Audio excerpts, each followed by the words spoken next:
In today's video, I'm going to teach you how to find a Google Drive API folder ID. This is the unique identifier you'll use when connecting apps or scripts to a specific folder through the Google Drive API.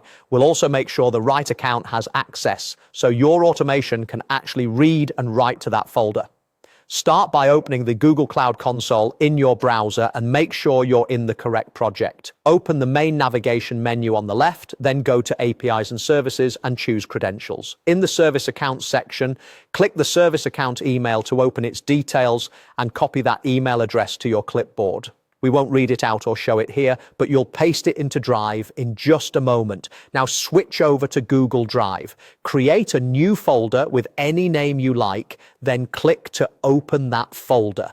With the folder open, click the share icon to bring up the sharing dialog. Under General Access, change the setting to anyone with the link. For many API-based workflows, making the folder link accessible simplifies testing and prevents permission errors. If you require stricter controls, you can keep this more restrictive later, but for now we'll follow these settings so everything works end-to-end. Next, change the role from viewer to editor to allow file creation and updates. In the Add People and Groups field, paste the service account email you copied from the Cloud Console and send the invite. This grants your service account explicit editor access, which is important because the API acts as that service account when it performs operations on your behalf. With access set, let's grab the folder ID. Make sure you're still inside the folder in Drive. Look up at your browser's address bar.